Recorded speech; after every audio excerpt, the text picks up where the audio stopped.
Students, good morning. मैं मोहन शास्त्री आपके स्वस्थ जीवन की कामना करता हूं। हम अध्ययन कर रहे हैं हमारी 10वीं कक्षा की हिंदी की पाठ्य पुस्तक क्षितिज भाग 2 का। आज हम अध्ययन करेंगे हमारे काव्यखंड की 5वीं कविता का।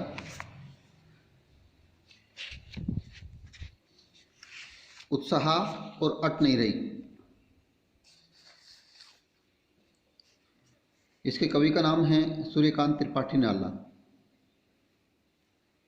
सूर्यकांत त्रिपाठी निराला हमारी 5वीं कविता है उत्साह और अट नहीं रही। इसके कवि का नाम है सूर्यकांत त्रिपाठी निराला। इस कवि के विषय में थोड़ा सा जानते हैं। इनका जन्म 1899 में हुआ, महिषादल रियासत में, बंगाल की महिषादल रियासत में। वैसे ही मूलतः गढ़ाकोला उत्तर प्रदेश के रहने वाले थे और इनका जो जीवन था वो कठिनाइयों से भरा हुआ था। बचपन में ही माता की मृत्यु हो गई। 14 वर्ष की आयु में इनका विवाह कर दिया गया। एक पुत्र और पुत्री को जन्म देकर इनकी पत्नी स्वर्ग सिधार गई। उसके बाद में इनके चाचा की मृत्यु हो गई, पिता की मृत्यु हो गई और इनके पुत्र की भी मृत्यु हो गई। इनको सबसे ज़्यादा आघात इनकी पुत्री सरोज की मृत्यु पर हुआ। उसकी मृत्यु ने इनको झकझोर दिया और एक लंबी बीमारी के बाद 1961 में इनका देहांत हो गया। 1899 में जन्म, बंगाल की महिषादल रियासत में। मूलतः ये उत्तर प्रदेश के रहने वाले थे। इनका जीवन था वो कठिनाइयों से भरा हुआ था। बचपन में ही माता की मृत्यु हो गई। 14 वर्ष की आयु में इनका विवाह कर दिया गया। पत्नी एक पुत्र और पुत्री को जन्म देकर स्वर्ग सिधार गई। उसकी वजह से इनके चाचा की मृत्यु हो गई, पिता की मृत्यु हो गई, पुत्र की मृत्यु हो गई और इनको सबसे ज़्यादा आघात इसकी पुत्री सरोज की मृत्यु पर हुआ। एक लंबी बीमारी के बाद 1961 में इनका देहांत हो गया। इनकी महत्वपूर्ण रचनाएं अनामिका, परिमल, गीतिका, कुकुरमुत्ता और नए पत्ते।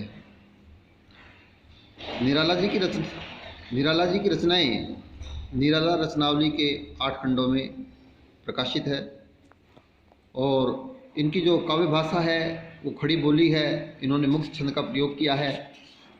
जानते हैं हमारी पहली कविता उत्साह के विषय में।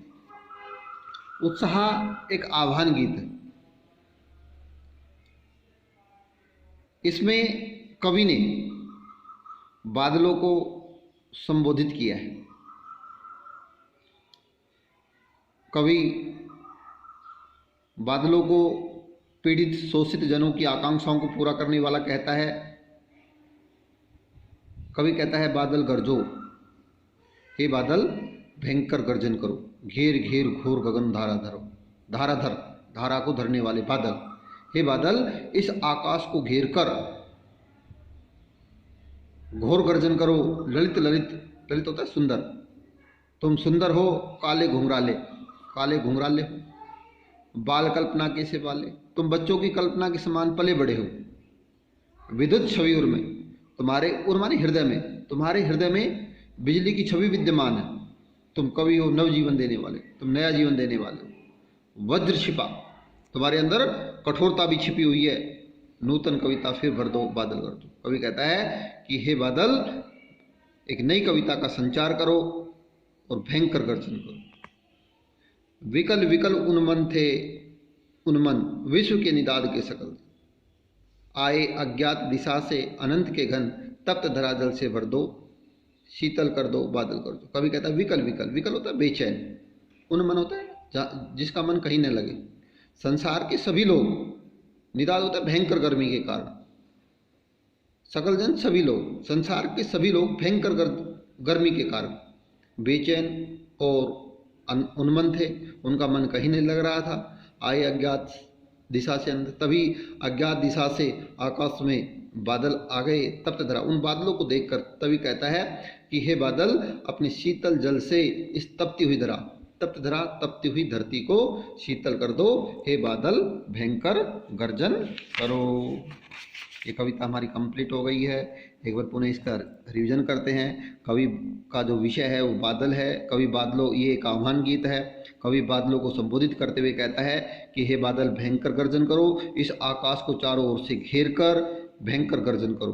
तुम सुंदर हो, काले घुंघराले बालों के समान हो, तुम बच्चों की कल्पना के समान पले बड़े हो, तुम्हारे हृदय में बिजली की छवि विद्यमान है, तुम नया जीवन देने वाले हो, तुम्हारे अंदर वज्र के समान कठोरता भी छिपी हुई है, तुम नई कविता का संचार करने वाले हो।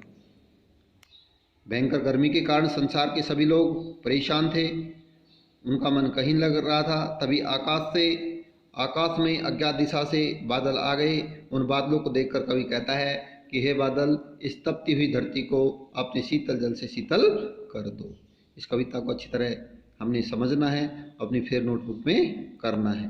एक नई टॉपिक के साथ फिर मिलते हैं। धन्यवाद।